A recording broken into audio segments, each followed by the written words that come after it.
బంగాళాఖాతంలో పాక్ జలాంతర్గాములు దాయాది కొత్త కుట్ర వ్యూహం ఇదే. 1971 యుద్ధంలో భారత నౌకాదళం దెబ్బకు పాకిస్తాన్ గర్వకారణమైన పిఎన్ఎస్ ఘాజీ జలాంతర్గామి విశాఖ తీరంలోనే జలసమాధి అయ్యింది.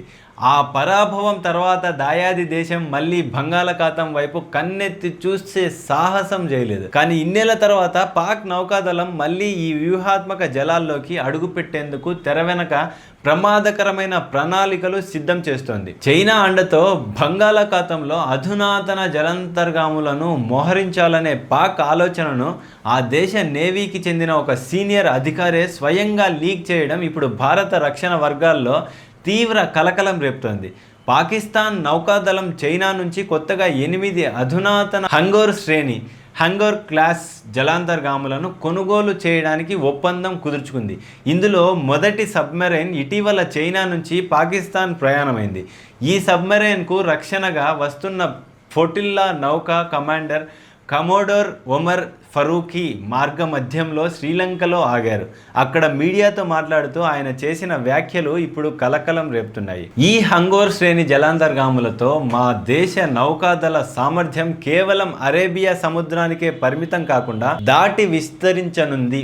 వీటి సహాయంతో మేము బంగాళాఖాతంలోనూ మా సైనిక శక్తిని మోహరించే అవకాశం దక్కుతుంది. ఇవి మా నేవీకి నిజమైన గేమ్ చేంజర్ సబ్మెరైన్లు. చైనా సాంకేతికతతో అభివృద్ధి చేసిన ఈ హంగోర్ శ్రేణి జలాంతర్గాములు పాక్ నౌకాదళానికి కొత్త బలాన్ని ఇస్తున్నాయి. ఇవి ఎయిర్ ఇండిపెండెంట్ ప్రొపల్షన్స్ ఏఐపి టెక్నాలజీతో పనిచేస్తాయి. సాధారణ డీజిల్ ఎలక్ట్రిక్ సబ్మెరైన్ల కంటే ఇవి సుదీర్ఘకాలం పాటు నీటి లోపలే మునిగి ఉండగలవు. గుర్తించడం చాలా కష్టం. ఎక్కువ రోజులు నీటిపైకి రాకుండా లోపలే ఉండడం వల్ల శత్రుదేశాల రాడార్లు, సోనార్ వ్యవస్థలు వీటిని అంత సులభంగా గుర్తించి ట్రాక్ చేయడం సాధ్యం కాదు. 1971 బంగ్లాదేశ్ విముక్తి యుద్ధం తర్వాత పాక్ బంగ్లాదేశ్ మిక్స్ సంబంధాలు పూర్తిగా తెగిపోయాయి. అయితే 2024లో బంగ్లాదేశ్లో షేక్ హసీనా ప్రభుత్వం కూలిపోయిన తర్వాత పరిస్థితులు వేగంగా మారాయి. ప్రస్తుతం పాకిస్తాన్ బంగ్లాదేశ్ మధ్య మైత్రి బలపడుతోంది. నేరుగా విమాన సర్వీసులు, కరాచీ చట్టోగ్రామ్ మధ్య నేరుగా సముద్ర మార్గంలో వాణిజ్యం ప్రారంభమయ్యాయి. గత ఏడాది నవంబర్లో పాక్ యుద్ధనౌక పిఎన్ఎస్ సైఫ్ 4 రోజుల పాటు బంగ్లాదేశ్లోని చట్టోగ్రామ్ తీరంలో మోహరించింది. ఈ వ్యూహాత్మక మార్పుల అండతోనే పాక్ ఇప్పుడు బంగాళాఖాతంపై కన్నేయడం గమనార్హం. సముద్ర చట్టాల ప్రకారం తీరం నుంచి 12 నాటికల్ మైళ్ళ వరకు ప్రాదేశిక జలాలు, 200 నాటికల్ మైళ్ళ వరకు ఎక్స్క్లూజివ్ ఎకనామిక్ జోన్ ఉంటుంది. ఆ పరిమితి దాటితే అంతర్జాతీయ జలాలు కాబట్టి ఏ దేశ సైనిక నౌకలైనా తిరగవచ్చు. అయితే బంగాళాఖాతంలో పాక్ సంచరిస్తే భారత్కు భద్రతాపరంగా పెద్ద చికాకుగా మారుతుంది. భారత తూర్పు నౌకాదళ కమాండ్, ఈస్టర్న్ నవల్ కమాండ్ విశాఖపట్నంలోనే ఉంది. దేశీయ అణు జలాంతర్గాములను తయారు చేసే కీలక కేంద్రం ఇక్కడే ఉంది. మన అత్యంత రహస్యమైన ప్రతిష్టాత్మకమైన జలాంతర్గాముల బేస్ ఐఎన్ఎస్ వర్ష కూడా ఈ తీరంలోనే ఉంది.